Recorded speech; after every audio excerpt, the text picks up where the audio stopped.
Hello guys, how are you? I'm Hardeep Singh. Welcome back to your own YouTube channel. IELTS updates and recent exams. For more updates related to recent IELTS exam writing test topics, listening, reading, practice test, and speaking, you got guesswork. Please, guys, participate in everyday listening and reading practice test to achieve your desired band score in your actual IELTS exam.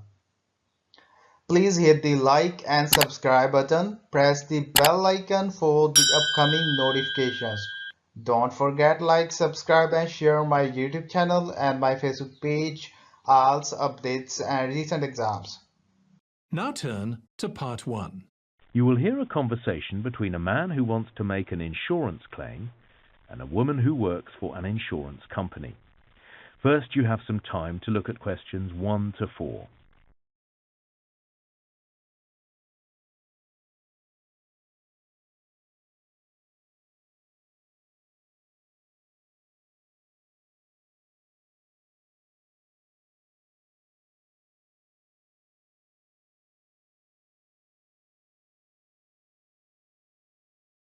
Now listen carefully and answer questions 1 to 4.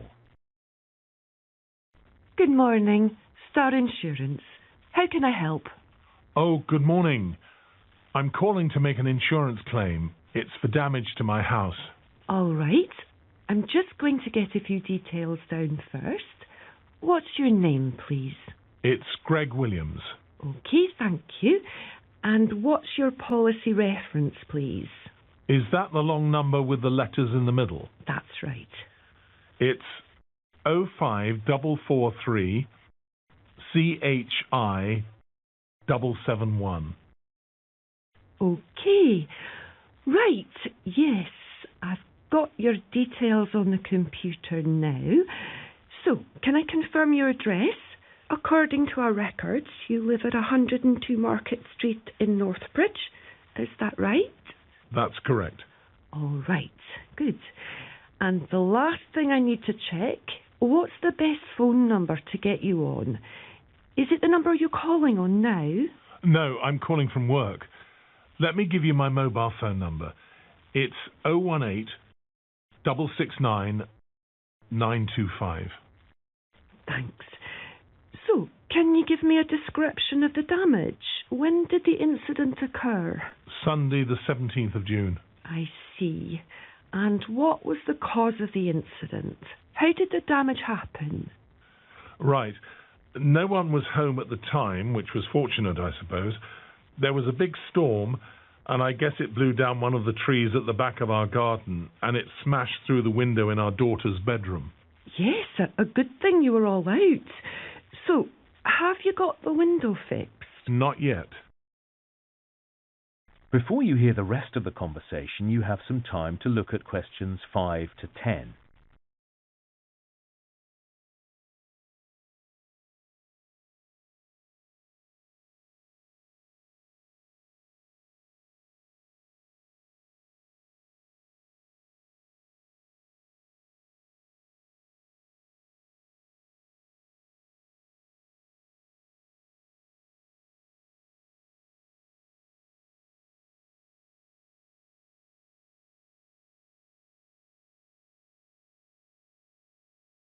Now listen and answer questions 5 to 10.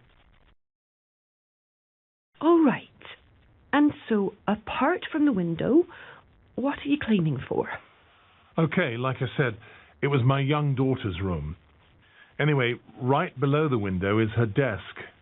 That's all right, but she left her glasses on it, and they got really badly scratched. She'll need a new pair. Luckily, she hadn't left her headphones there, like she normally does.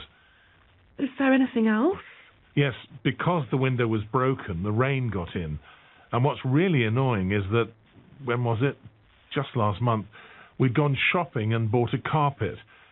We'd only had it for a couple of weeks, and it got soaked. We had to remove it. Oh dear. Are there any other items you'd like to claim for? Yes. I suppose we should be grateful that the rain didn't reach her computer, but when the tree came through the window, it tore a hole through the curtain that was hanging there. Okay, I'm making a note of all this. And one more thing I need to claim for. Yes, go on. We've had some repairs done already. for a door we can't open. To the back of the house? No, it's for the garage. The tree hit that as well. Okay. So, have you contacted a professional builder yet? Yes, it's the same builder we always use. Do you want his name? Yes, please. Okay, it's Stephen Honeywell. Honeywell. All right. Now, apart from damage to the house itself, what else do you think the builder will be looking at? Because we're going to need photographs. Oh, yes. Well, he'll be putting up a fence for us between our house and the neighbours, because the one we've got now was smashed by the tree. So I'll take some pictures before he does the work. Please do that.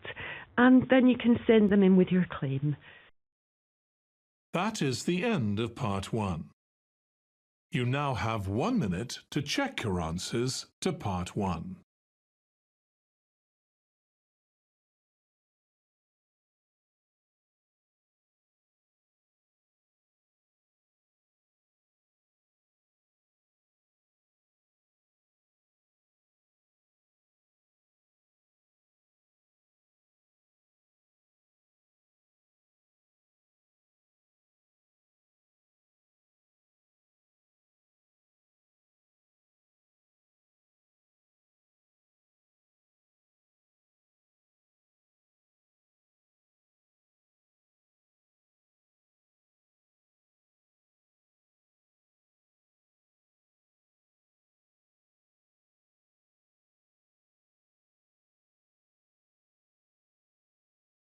Part 2.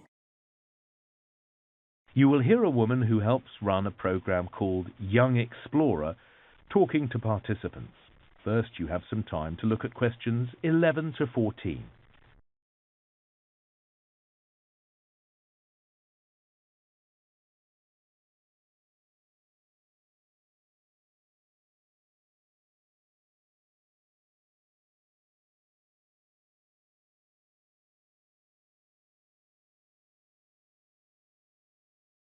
Now listen carefully and answer questions 11 to 14. All right, shall we start? It's good to see so many people keen to participate in our Young Explorer programme. I think that at this meeting we have groups from 12 different high schools.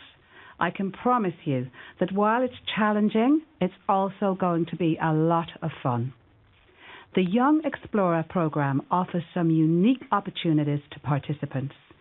During the programme, you'll be trekking through forests, or maybe mountain tracks, or perhaps kayaking along the coastline.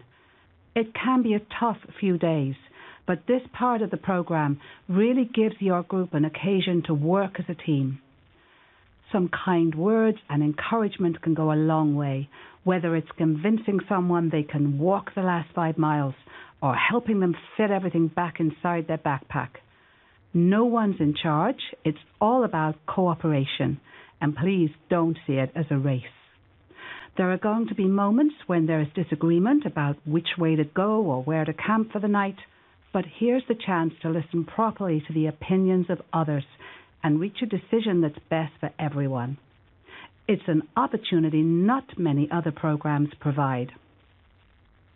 Later this morning, you need to choose a weekend when you can attend some preliminary training. A number of practical subjects will be covered to ensure you get the most out of your 4-day trek. Now, everything you eat and drink, you'll have to take with you. You'll also have to use a portable stove and the fuel it requires. We'll make sure you know how to use that safely during the training session. We don't want you or the food to get burnt, or for you to accidentally set light to any trees. Training will also include learning how to read a map and use a compass so you can head in the right direction. You'll also need to know how to put up a tent and where to put it. For example, putting it next to a river or stream might seem like a good idea, but there are plenty of reasons not to. Before you hear the rest of the talk, you have some time to look at questions 15 to 20.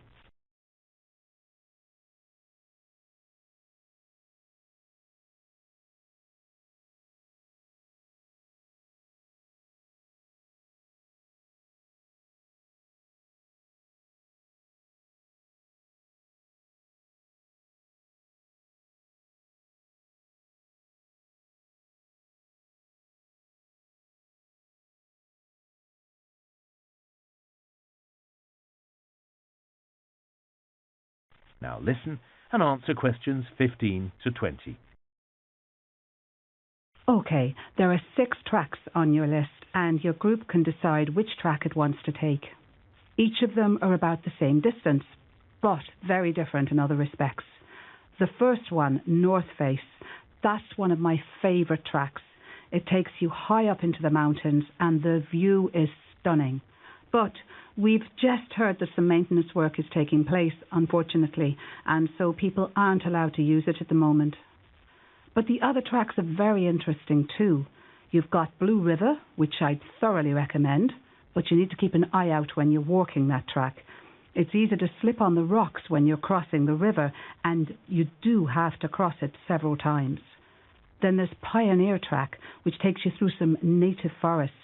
You follow the track for about a day and a half, and then it comes to an end at a town called Richmond. It starts up again on the other side of town, and the rest of the route is along the coast. You might also consider Edgewater. You get to see some beautiful lakes and bird life. The only thing I'd say, though, is that it's very popular, and you'll probably come across a number of other groups out walking on the way. Number 5 on the list is the Murray Track. That one is certainly quite challenging. There are some very steep sections, and at some points you'd be walking right next to the cliff edge on a very narrow path. That's definitely a track where caution needs to be taken. Great views, though. And last but not least is Lakeside Track, which, as the name suggests, takes you along one of our biggest lakes. It has some terrific camping spots, but that also means it's a bit of a tourist attraction, and you could well be sharing the track with many other visitors. Anyway, it's up to you which track you decide to take. That is the end of part 2. You now have 30 seconds to check your answers to part 2.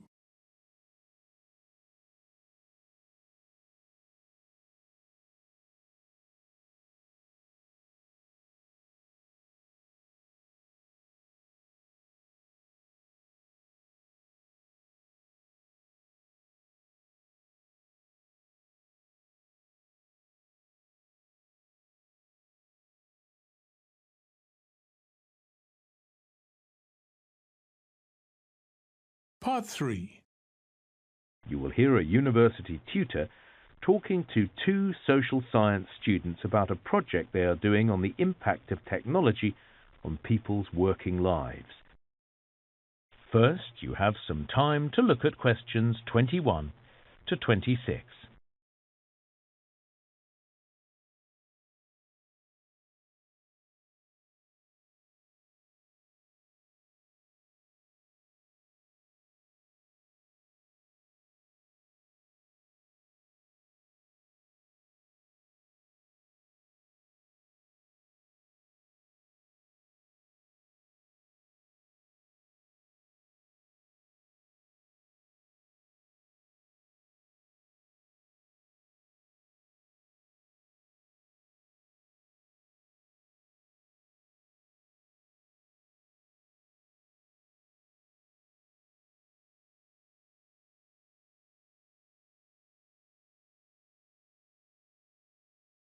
Now listen carefully and answer questions 21 to 26.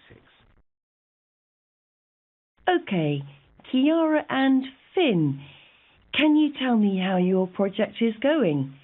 Your general topic was the future of work, wasn't it? Yes, we've read a lot of articles on it. Some were more interesting than others.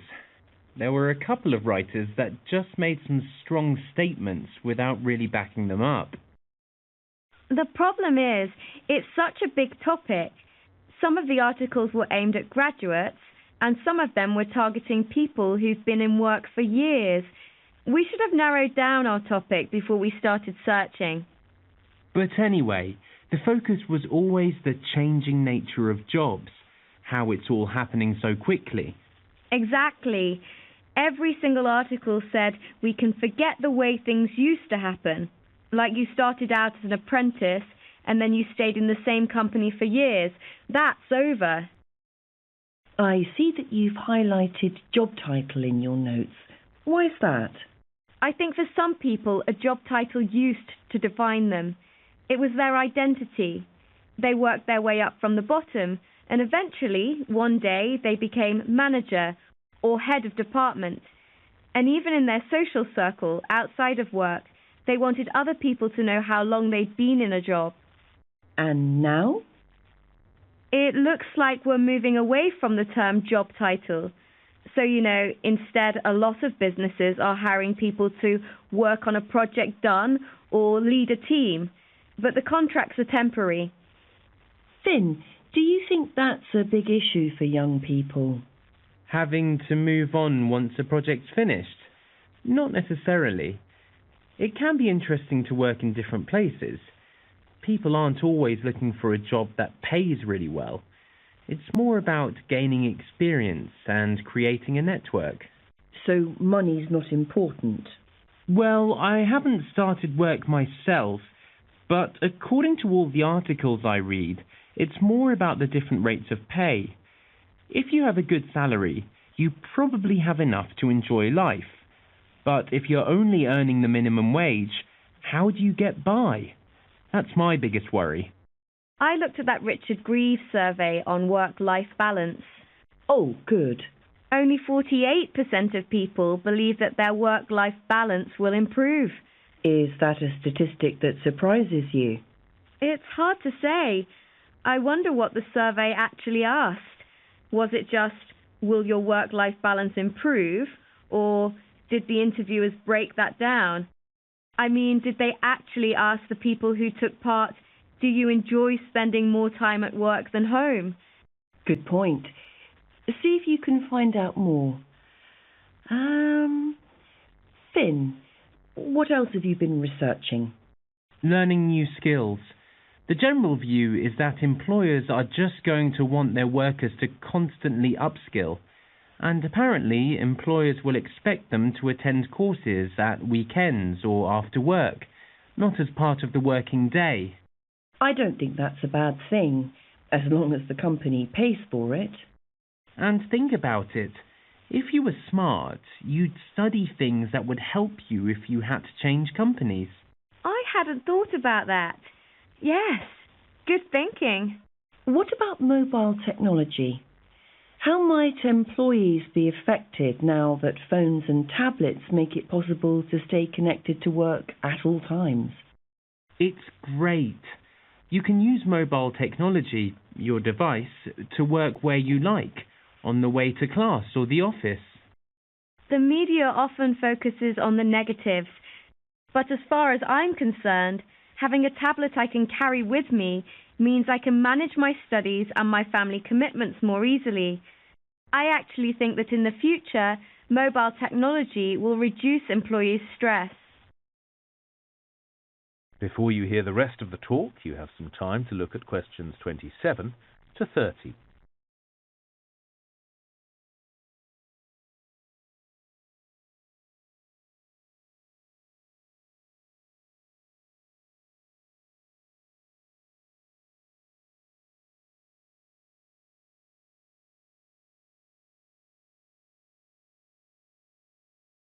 Now listen and answer questions 27 to 30. So let's focus on the impact of artificial intelligence on jobs. To what extent do you think it'll help people in their professions or be a threat? I was reading about architects using AI in the future. The writer was saying that one day architects will use holograms. Then their clients could see a three-dimensional house rather than just looking at a flat plan. As soon as one architect starts to use AI, all the rival architects in the same area will have to use AI too. That's the only way they'll manage to keep their clients. True. How about doctors? Imagine if they had to give urgent medical attention to someone, but they weren't qualified to do it. A hospital specialist could use AI and virtual reality to guide a doctor through, like, a complex procedure. Yes, in an emergency situation, AI could really make the difference. And what about the law? Well, the lawyers I know are always anxious about the amount of work they have to get through. But AI could help them with a whole lot of routine tasks, and that should make some of that anxiety go away. Yes, it probably could. Also, if you're a sports referee, that could be a job that's affected. In what way? Using AI would mean there were no mistakes. It would know for sure if a ball was out, for example. And you can't accuse AI of bias. No. I can imagine that one day AI might do away with the need for human referees. I think so too. All right, let's move on to human. That is the end of part 3. You now have 30 seconds to check your answers to part 3.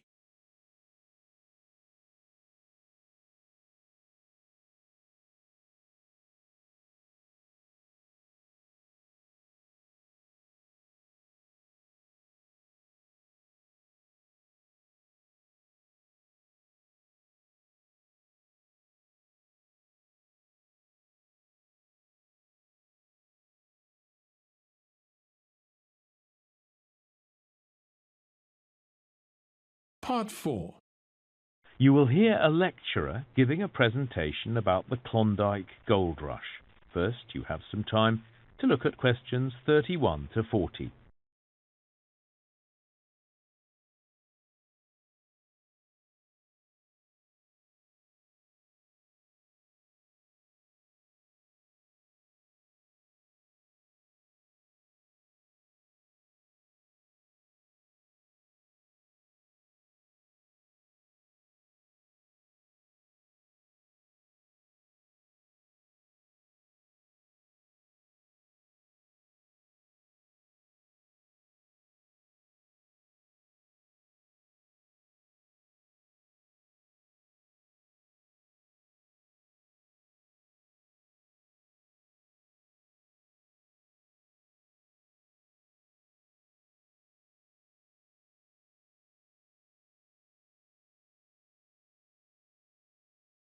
Now listen carefully and answer questions 31 to 40.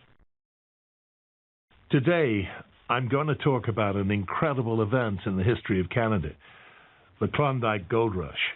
Between 1896 and 1899, over 100,000 people set out to seek gold in the Klondike region, a remote area in northwestern Canada.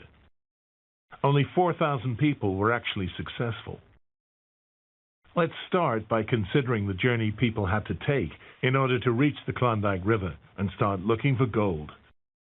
For most gold seekers, their journey began in Alaska, in a town on the coast called Skagway. From Skagway, one option was to take the White Pass Trail through the mountains. It probably looked easy enough at the beginning of the trail, but rocks made it difficult to make progress. On top of this, the men and their horses got stuck in the thick mud that covered long sections of the trail. The other option was the Chilkoot Trail. Now, although this trail was only about 35 miles long, it took about 3 months for the gold seekers to cover this distance. This is because the trail was incredibly steep, and people had to make the same trip multiple times in order to transport their equipment. Most people really had very little idea about how difficult the journey was going to be. So, although 100,000 may have set out on those two trails, only about 30,000 got to the end. So yes, the majority gave up. Often they were suffering from starvation or disease. They also came to the terrible realization that their journey was likely to end in failure, and so they turned around. Anyway, for those gold seekers who did continue, they eventually reached Lake Bennett. They might have expected that their journey was going to become easier at this point, but no. Because the lake was frozen over, many people had to wait until spring before they could continue their journey. In the meantime, a tent was the only protection they had from the cold. While they were waiting, people cut down trees and made boats. Once the ice melted, they could sail across the lake and start down the Yukon River. Again, this wasn't the end of their troubles. Once they reached a point of the river called Miles Canyon, things became very dangerous indeed. Many boats were destroyed in the rapids. In order to proceed down the Yukon River, the gold seekers needed to employ a real sailor, someone who could steer their boats and get through the canyon safely. From here on, the worst was over, and the gold seekers could sail to a place called Dawson at the mouth of the Klondike River.